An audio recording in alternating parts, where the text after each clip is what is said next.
இன்றைக்கி சூப்பரான ரவா கேக் தான் செய்ய போகிறோம். ரொம்ப டேஸ்ட்டாகவும் சிம்பிளாகவும் எப்படி செய்யலான்னு பார்க்கலாம். அதுக்கு ஃபஸ்ட்டு ஒரு டம்ளர் அளவு ரவா எடுத்துக்கலாம். நல்லா வறுத்த ரவாவாக எடுத்துக்கணும். இதை நல்லா நைஸாக அரைச்சி எடுத்துடலாம். இதோட 2 ஸ்பூன் அளவு சுகர் சேர்த்து அரைக்கணும். இப்போது அரைச்சி எடுத்துட்டோம் நல்லா நைஸாக. இப்போ அரைச்சி எடுத்ததை ஒரு பவுலில் கொட்டிடலாம். இந்த மாதிரி நல்லா நைஸாக அரைச்சி எடுத்துக்கணும். அடுத்தது இதில் காய்ச்சின பால்.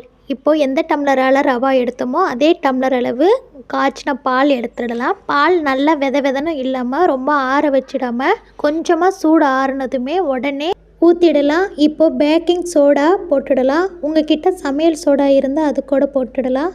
இதை கொஞ்ச நேரம் அப்படியே இருக்கட்டும். அதுக்குள்ளே நம்ம பாகுக்கு ஒரு டம்ளர் அளவு சுகர் எடுத்துக்கலாம். அப்படி இல்லைன்னா உங்களுக்கு எந்த அளவுக்கு சுகர் தேவையோ அந்த அளவுக்கு எடுத்துக்கலாம். லைட்டாக கலர் மாறினதுமே நம்ம அடுப்பை ஆஃப் பண்ணிடலாம்.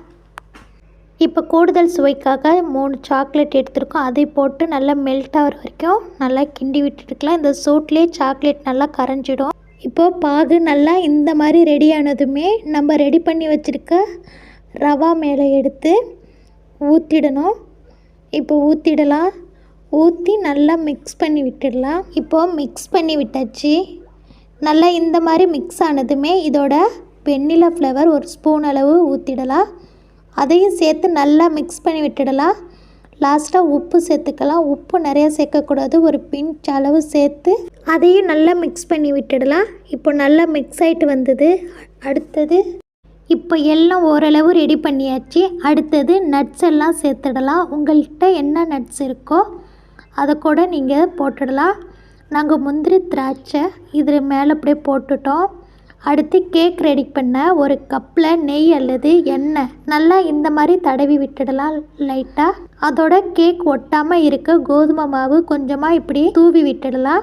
இப்போது ரெடி பண்ணி வச்சுருக்க ரவாவை இந்த பாத்திரத்தில் அப்படியே ஊற்றிடலாம். இப்போ வேக வச்சு எடுத்தோம்னா சூப்பரான கேக் ரெடி ஆகிடும். அதுக்கு ஒரு இட்லி பாத்திரத்தை எடுத்து மேலெடுக்க மட்டும் வச்சு இந்த கப் எடுத்து வச்சிடலாம்.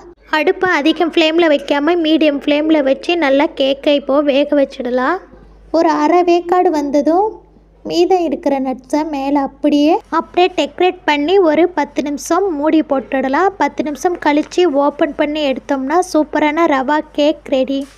இப்போ ஒரு கத்தியை வச்சு குத்தி எடுத்தோம்னா இப்படி ஒட்டாமல் வரணும். எப்படி ஒட்டாமல் வந்திருக்கு பாருங்கள்.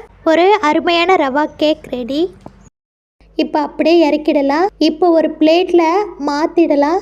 ஒரு எளிமையான முறையிலேயே வீட்டில் இருக்க பொருளை வச்சு ஒரு கேக் ரெடி பண்ணியாச்சு. ஈவினிங் ஸ்நாக்ஸாக கூட பசங்களுக்கு கொடுக்கலாம். ஒரு ஹெல்த்தியான ரெசிபி, ரொம்ப பிடிக்கும் பசங்களுக்கு. ரொம்ப சூப்பராகவே இருக்கும். இந்த வீடியோ உங்களுக்கு பிடிச்சிருந்துச்சுன்னா மறக்காமல் லைக் பண்ணுங்கள், ஷேர் பண்ணுங்கள், சப்ஸ்கிரைப் பண்ணுங்கள். கத்தியை வச்சு நல்லா இப்போ கட் பண்ண போகிறோம். எப்படி சாஃப்டாக வந்திருக்கு பாருங்கள். எந்த அளவுக்கு நம்ம ரவாவை நைஸாக அரைக்கிறோமோ அந்தளவுக்கு சாஃப்டாக இருக்கும். கொரன்னு அரைச்சி எடுத்துடக்கூடாது. ஓகே, தேங்க்யூ ஃபார் வாட்சிங்.